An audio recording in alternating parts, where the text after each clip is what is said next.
with you today in what will go down in history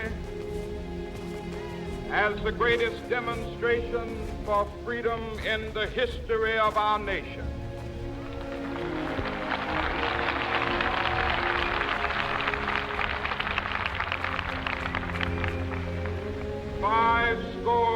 Years ago,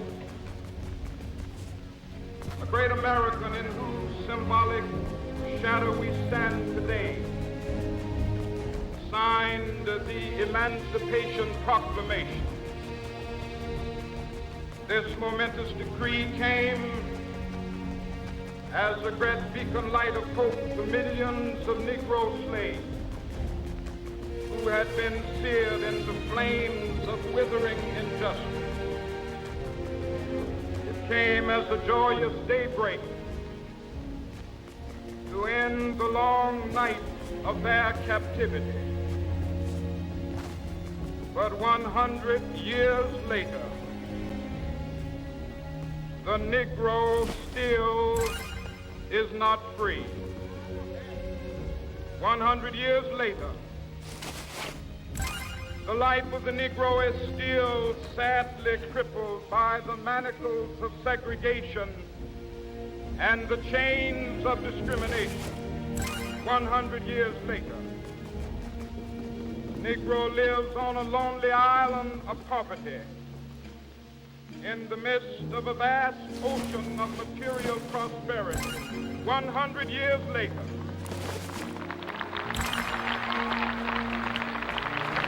Negro is still languished in the corners of American society, finds himself in exile in his own land. So we've come here today to dramatize a shameful condition. In a sense, we've come to our nation's capital to cash a check. When the architects of our republic wrote the magnificent words of the Constitution and the Declaration of Independence, they were signing a promissory note to which every American was to fall heir. This note was a promise that all men, yes, black men as well as white men, would be guaranteed the unalienable rights of life, liberty, and the pursuit of happiness. It is obvious today that America has defaulted on this promissory note insofar as her citizens of color are concerned. Instead of honoring this sacred obligation, America has given the Negro people a bad check, a check which has come back marked insufficient funds.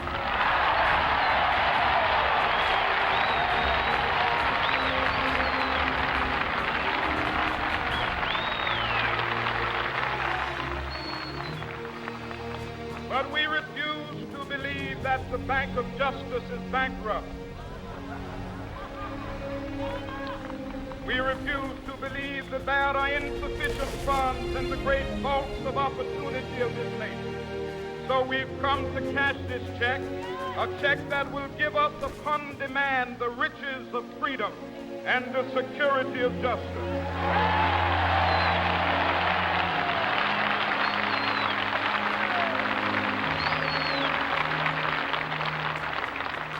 We have also come to this hallowed spot to remind America of the fierce urgency of now. This is no time to engage in the luxury of cooling off or to take the tranquilizing drug of gradualism.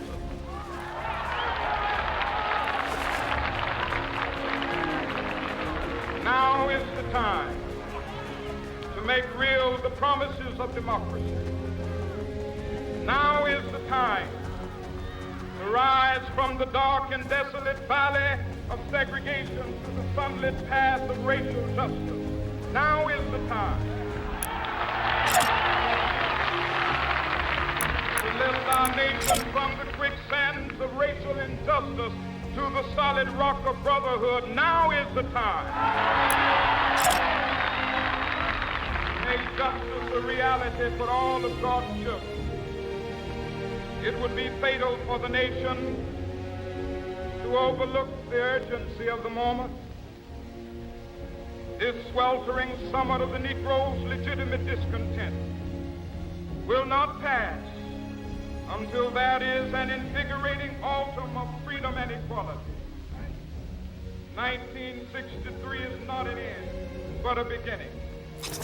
Those who hope that the Negro needed to blow off steam and will now be content will have a rude awakening if the nation returns to business as usual.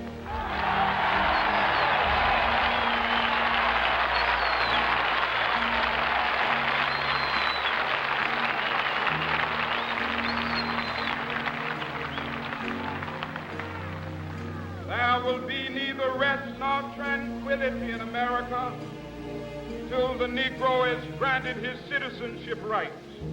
The whirlwinds of revolt will continue to shake the foundations of our nation until the bright day of justice emerges. That is something that I must say to my people who stand on the warm threshold which leads into the palace of justice. In the process of gaining our rightful place, we must not be guilty of wrongful deeds. Let us not seek to satisfy our thirst for freedom by drinking from the cup of bitterness and hatred.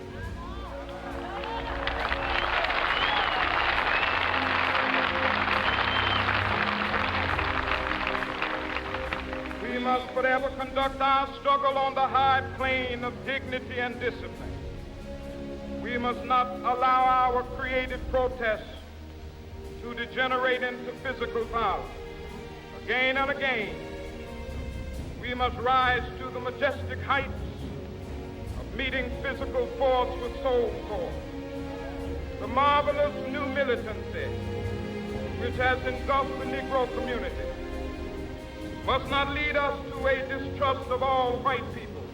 For many of our white brothers, as evidenced by their presence here today, have come to realize that their destiny is tied up with our destiny.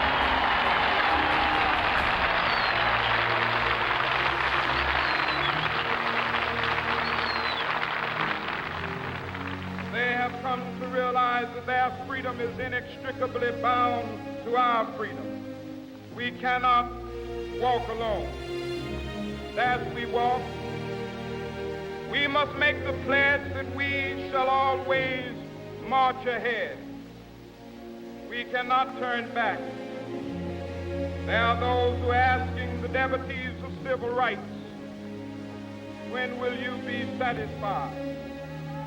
We can never be satisfied as long as the Negro is the victim of the unspeakable horrors of police brutality. We can never be satisfied as long as our body is heavy with the fatigue of travel, cannot gain lodging in the motels of the highways and the hotels of the city.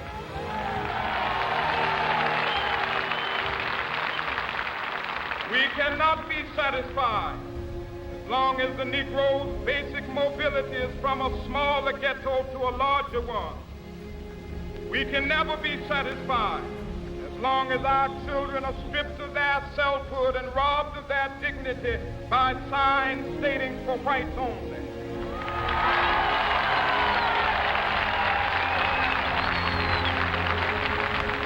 We cannot be satisfied as long as a Negro in Mississippi cannot vote and a Negro in New York believes he has nothing for which to vote.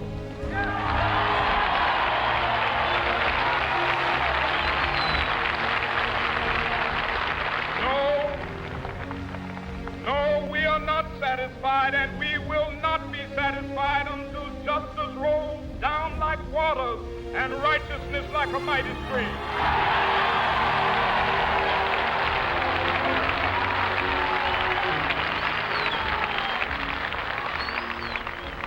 I am not unmindful that some Some of you have come here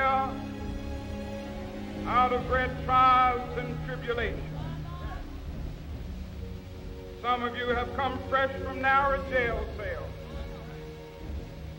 Some of you have come from areas where your quest for freedom left you battered by the storms of persecution, staggered by the winds of police brutality. You have been the veterans of creative suffering. Continue to work with the faith that unearned suffering is redemptive. Go back to Mississippi. Go back to Alabama. Go back to South Carolina. Go back to Georgia. Go back to Louisiana. Go back to the slums and ghettos of our northern cities, knowing that somehow this situation can and will be changed. Let us not wallow in the valley of despair. I say to you today, my friends,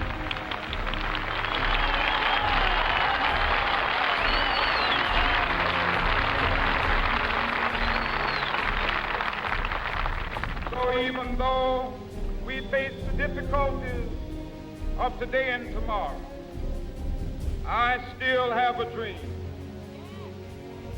It is a dream deeply rooted in the American dream.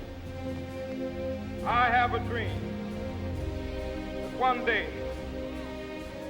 this nation will rise up, live out the true meaning of its creed. We hold these truths to be self-evident, that all men are created equal.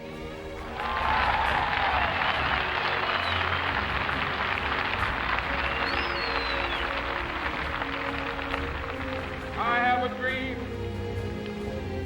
that one day on the red hills of Georgia, sons of former slaves and the sons of former slave owners will they be able to sit down together at the table of brotherhood. I have a dream that one day,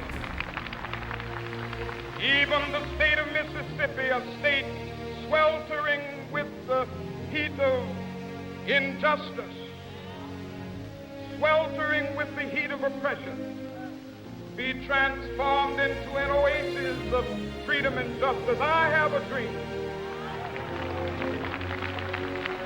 My poor little children will one day live in a nation where they will not be judged by the color of their skin, but by the content of their character. I have a dream today.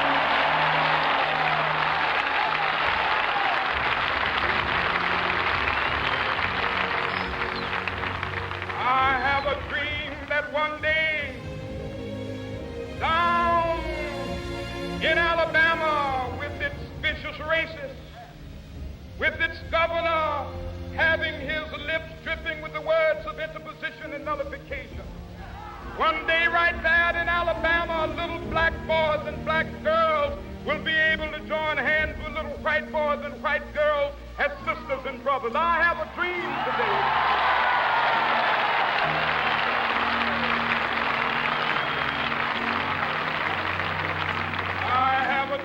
That one day every valley shall be exalted, every hill and mountain shall be made low, the rough places will be made plain, and the crooked places will be made straight, and the glory of the Lord shall be revealed, and all flesh shall see it together. This is our hope. This is the faith that I go back to the South with. With this faith, we will be able to hew out of the mountain of despair a stone of hope. With this faith, we will be able to transform the jangling discords of our nation into a beautiful symphony of brotherhood. With this faith, we will be able to work together, to pray together, to struggle together, to go to jail together, to stand up for freedom together, knowing that we will be free one day.